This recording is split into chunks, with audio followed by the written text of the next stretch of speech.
Over the next few weeks, we'll feature several pets that are in need of a new home, starting off this week with Gus the boxer dog. Look at him! Look at him, he's very comfy His there. first time in telly, and look at him. If there's any consolation, Gus, I feel like doing that myself halfway through the show, so it's fine. He's obviously riveted by our banter. And joining Gus on the sofa is Lorraine Martin from Boxer Welfare Scotland to tell us more. Welcome, Gus, and welcome, Lorraine. Nice to see you. Thank you. How long has this beautiful dog been looking for a home, Lorraine? He's been looking for a home from January this Really? year. Yep.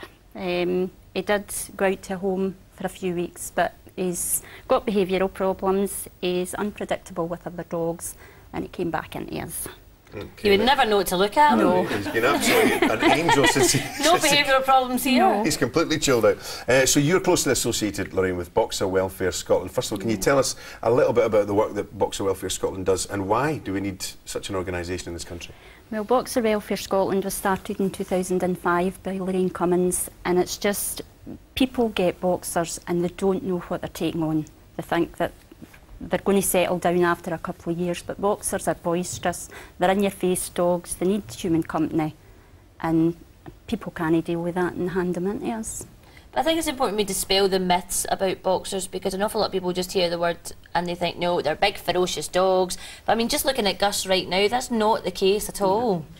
No. Really not the case at all. Gus! Look at that, nothing. He's raised, Gus! Nope, nothing, that's fine. That's what to do. People take them on, and it's the owners that make the dogs what they are. And it's just TLC, plenty TLC and company. And that's what you get. So what would be the ideal family, the ideal setup for Gus? Who would be best suited to look after him?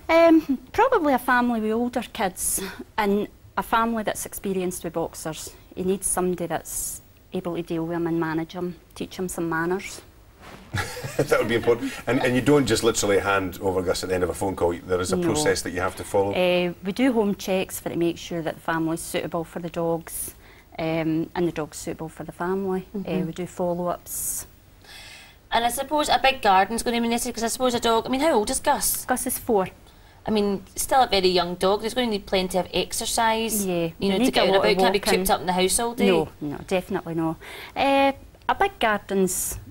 Aye, that would be a must, but getting plenty of exercise, getting out for walks and runs. And what kind of success rate do you guys have? I mean, how many dogs do you successfully rehome in a year, say? Well, up till now this year we've rehomed 60, over 60 dogs. Wow. And it's a lot for one breedy dog.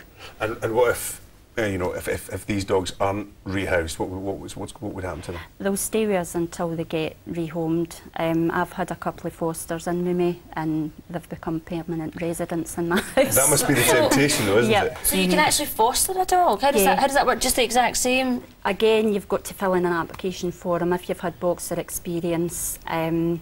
And if there's dogs maybe going in for operations, or they've maybe got really, really thin or distressed in the kennels, then they can go into fosters. If we get the right fosters homes, then they can go in until they get rehomed. And we talked about the myths and some of the negative things that people sometimes say about boxer dogs. You obviously know them very, very well. What are the nice things? What are the positive things about a boxer's character? They're just fun. They're just up for a carry-on all the time.